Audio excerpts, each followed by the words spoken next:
Mais tu dois crouler sous les propositions, j'imagine. Est-ce que ça a été un booster pour toi, le débrief? Alors, ça a été un booster, mais toujours dans la télé-réalité. Et c'est pas ce que je souhaite faire, en fait. Je ne souhaite plus faire de télé-réalité. Ah, pour qu'on te propose beaucoup Beaucoup, non, mais j'ai eu encore 2-3 propositions pour refaire une télé. Pour être candidate? Ouais, ouais. Et en fait, moi, l'année dernière, j'avais déjà dit que ça m'intéressait pas. Quand j'ai fait Secret, c'était vraiment pour une expérience, quoi. Et je voulais pas partir sur autre chose. Mais qu'est-ce qu'on te propose? Bah, on m'a proposé 2-3 émissions de télé-réalité que je souhaite pas faire, quoi. C'est D'accord. toujours pareil. La Villa des Cœurs Brisés? Ah Ah bah non, t'es pas un cœur brisé. non, mais puis non. Les anges, bah oui, les anges. Enfin bref, on m'a proposé 2-3 émissions, j'ai refusé. Et en fait, dans la télé, toujours pareil, c'est que on vient à nous. C'est pas nous qui allons démarcher les chaînes. Moi, je vais pas aller chez TF1 ou NT1 leur dire bonjour. Alors voilà, maintenant je suis là, vous me voulez pourquoi? Non, c'est eux s'ils ont besoin. Et si ils accrochent avec moi, ils m'appellent et je serai disponible. Ils connaissent mon numéro. Donc c'est plus une carrière à la Leïla Ben Khalifa, qui elle a été dans 5 à 7 avec Arthur. C'est encore autre chose, Leïla. Ou VTEP, est-ce que c'est ça qui t'intéresse, toi? C'est ce que j'admire. M'intéresser après, c'est toujours pareil. Je vais pas dire que j'ai le potentiel ou je vais surtout pas dire que j'ai la prétention de dire que je peux le faire. Maintenant, si on me le propose, pourquoi pas. Après, quand on dit Leïla pour moi, c'est quand même, c'était quelqu'un avant Secret déjà.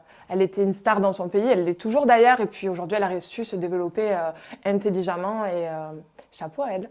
Mais là, si je te donne maintenant, Émilie, une baguette magique et Ouais. je te dis, je peux t'exaucer là, maintenant, tout de suite, Ouais. un vœu, Ouais. ce serait lequel?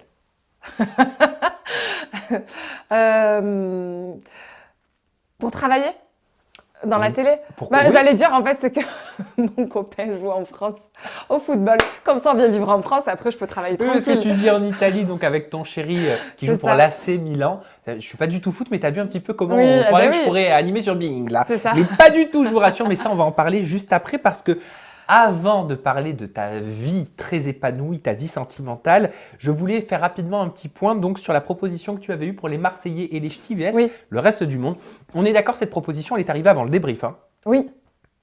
Tu avais dit oui? Alors, en fait, ce qui s'est passé, c'est que j'avais un agent. Je travaillais plus avec. Et puis, il y a une autre personne qui est venue vers moi, en fait, et je travaillais avec pour les partenariats. C'était pas un agent, on va dire, pour la télé, etc. Puis ça, je me débrouillais moi pour me présenter seule.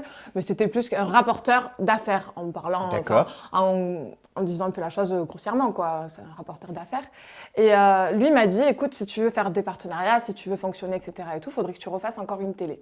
Moi, j'étais pas chaude. Et je me suis dit, bon, mais pourquoi pas? Et moi, je suis quelqu'un qui, comme on dit à Marseille, quand on en boucane un peu trop, après, j'arrive à être un peu influençable, quoi. Et je me suis dit, pourquoi pas? Sauf qu'en fait, j'étais partie chez W9. Oui, j'avais signé un contrat qui n'était pas... Un pré-contrat. Oui, voilà, c'est un pré-contrat. Et en fait, quand je suis sortie de ce bureau-là, je culpabilisais déjà parce que je me suis dit, en fait, ce que je vais faire, c'est pas quelque chose que je veux faire. Je commençais déjà à dire, oui, je veux pas faire ci, je veux pas faire ça et tout, donc je le faisais à contre-cœur. Ouais. Et puis, 10 jours après, je crois, j'étais en vacances tranquillou et puis j'ai une responsable que je connais très bien de chez Endemol qui m'appelle et elle me dit, ben voilà, écoute, il se passe ça comme ça et tout, est-ce que ça te dit? Alors là, évidemment que quand on m'a demandé, est-ce que tu aimerais bien faire le débrief avec nous et avoir ta toute petite chronique et tout, je dis, mais pourquoi pas? Bien sûr. Donc le destin, au final, il a bien fait les son jeu. choses. Il a bien fait les Ouais. choses. Et donc aujourd'hui, est-ce que tu peux clairement me répondre, chroniqueuse ou candidate? Chroniqueuse. T'as même pas hésité. Non, C'est évident. ouais.